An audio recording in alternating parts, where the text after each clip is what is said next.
Praise lord. బాగున్నారా? మరొక దినము దేవుడు మనకి ఇచ్చినందుకు దేవుని వాక్యాన్ని మనము ధ్యానించుకుందాం. బైబిల్లో చక్కని మాట ఉంది. సామెతల గ్రంథము 29వ అధ్యాయము 25వ వచనము, యెహోవా యందు నమ్మిక ఉంచువాడు సురక్షితముగా ఉండును. నిజమే.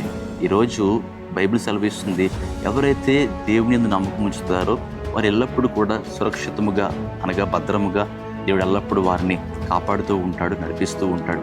ఆత్మీయ జీవితంలో ఈరోజు మనము నమ్మవలసింది లోకపు మనుషులు కాదండి. ఈరోజు చాలామంది మనుషుల మీద నమ్మకం ఉంచుతారు, లోకపు మనుషుల మీద ఆధారపడతారు. చాలామంది జీవితంలో మనుషులను నమ్ముకుని మేము నాశనం అయిపోయామండి, మా జీవితాలు పతనం అయిపోయినాయి, మేము మోసపోయామండి అనేవారు చాలామంది ఉన్నారు.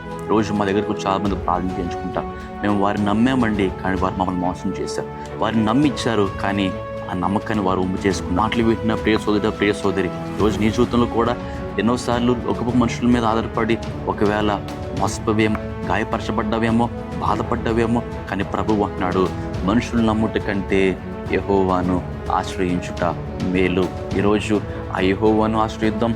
ఈరోజు ఆయన నమ్మకం ఉంచేవారండి ఎల్లప్పుడూ కుటుంబాలు సురక్షితంగా ఉంటే, సంతోషంగా ఉంటే, సమాధానకరంగా ఉంటే, అటు సురక్షితమైన జీవితము దేవుడు మనందరికీ సమృద్ధిగా దయచేయును గాక.